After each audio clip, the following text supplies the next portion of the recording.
kwenye moyo. Ndio maana unakuta watu wengi sasa hivi wanasumbuliwa sana na pressure, wanasumbuliwa sana na matatizo ya moyo, lakini wengine wanakuwa pia wana cholesterol imezidi.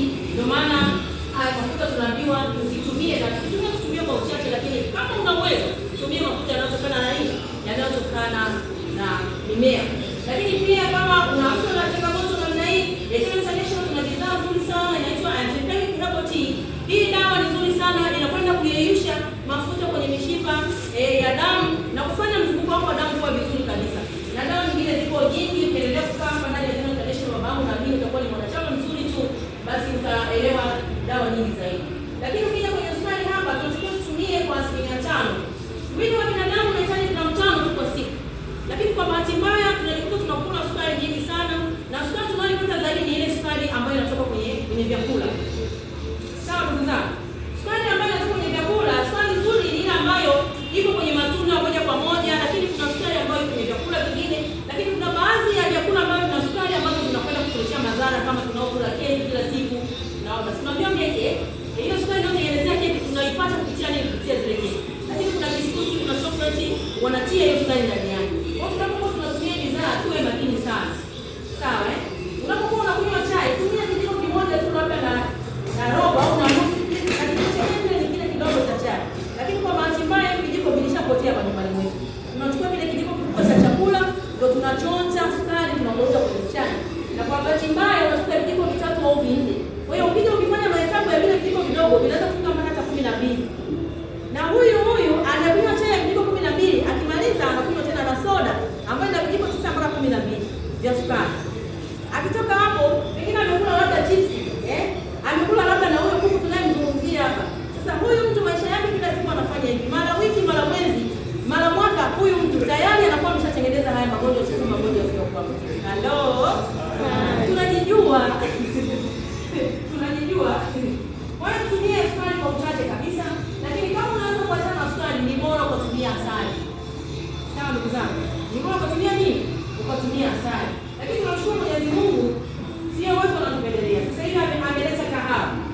Ametuletea kahawa ambayo ni nzuri, Kahawa hii ina sukari ndani yake kabisa, ina maziwa.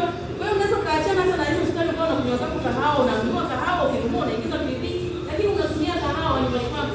Kwa sababu tunapofikisha miaka 40 na kuendelea, ndipo haya magonjwa sugu yanapoanza kuzaliana. Lakini kwa bahati mbaya hata vijana sasa hivi na wenyewe wameanza kuumwa kutokana na mtindo wa maisha tunayoishi. Tunaelewana vizuri. Kwa hiyo tunajitahidi sana kucheck jedwali. Kila mmoja ni mlinzi wa afya yake mwenyewe.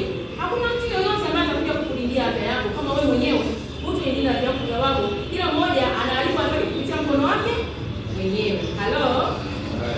Halo? Kwa hiyo kwa upande wa lishe bora kuishi katika mtindo huu. Tukija kwenye upande wa kupumzika, tunatakiwa kupumzika kwa masaa 6 mpaka masaa 8 kwa watu wazima, lakini kwa watoto wadogo kupumzika masaa 12. Lakini kwa bahati mbaya watu wengi wanalala masaa machache sana. Unapokupa mwili kupumzika, kwanza kabisa unapumzisha ubongo wako. Unapokuwa unapumzisha ubongo wako, unakuwa ni mtu ambaye kumbukumbu yako inakaa vizuri, lakini unakuwa ni mtu ambaye ni makini kwenye kufikiri na kufanya maamuzi sahihi. Lakini unapokuwa unakosa usingizi wa kutosha, watu kama hao mara nyingi wanakuwa ni watu ambao ni wana stress, wanakuwa ni wakali. Hata kama anaenda kazini anakuwa afanye kazi vizuri kwa sababu hajapata masaa ya kutosha. Kwa hiyo hata anapoenda kazini anakuwa anaharibu. Halo? Ndipo na watu kama au kwenye daladala mtu mwingine umemgusa kidogo tu, lakini anakuwa ni mkali kweli kweli. Huyo mtu pamoja na stress na maisha, lakini pia huwa anakosa muda wa kufanya nini? Wa kupumzika. Kwa hiyo tunajitahidi sana kulala masaa 6 mpaka masaa 8, lakini kwa watoto wadogo tuwalaze masaa 12. Hii itawasaidia kutengeneza afya ya akili na afya ya mwili, lakini pia wanapokuwa wako shuleni watakuwa wanafanya kazi vizuri, pia tutawapunguzia walimu kazi kubwa kuwafundisha watoto wetu. Sawa ndugu zangu? Kwa hiyo tuhakikishe tunakuwa na muda mzuri wa kupumzika. Pia unapokuwa na muda mzuri wa kupumzika utafanya kazi vizuri kazini kama nilivyosema, lakini pia katika biashara yetu hii ya Eternal inahitaji utulivu. Kwa hiyo unapokuwa unajipa masaa mazuri ya kupumzika, itakusaidia kukuza biashara ambayo ni kubwa, kwa sababu utakuwa umetuliza akili zako na mwili wako, kwa hiyo utakuwa unafanya biashara ambayo ni nzuri na utakuwa smart kwenye biashara yako. Halo? Mwisho kabisa, International tuna kipimo cha mwili mzima, kipimo ambacho tunapima kwa gharama nafuu kabisa ya shilingi 30,000.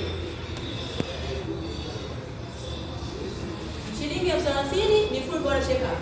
kuwa hiki kipimo hakipimi damu, yaani hatupimi malaria, hatupimi typhoid, hatupimi ukimwi. Lakini vitu vingine vyote vilivyobakia kipimo hiki kinapima. Ni kipimo ambacho kile hospitali zingine utaambiwa 3,500, 4,000, 5,000 mpaka hata 6,000 inategemea umeenda hospitali gani. Lakini H.I.V International tunapima kwa gharama nafuu kabisa ya shilingi 30,000. Lengo la kuweka kipimo hiki ni kutaka kujua chanzo cha tatizo cha mgonjwa kimesababishwa na nini, lakini pia ni kutaka kujua ukubwa wa tatizo limefikia kiasi gani, lakini kama pia na tatizo nyemelezi daktari aweze kulijua ili aweze kuandikia dawa ambazo ni sahihi ili mgonjwa aweze kupona kabisa. Halo. Dawa zetu za H.I.V International ni dawa ambazo zimetengenezwa kwa mboga, vyakula na matunda ikiwemo na mitishamba ya Kichina, lakini zimethibitishwa na mamlaka ya chakula na dawa na TBS kwa hapa Tanzania, lakini pia na shirika la viwango vya kimataifa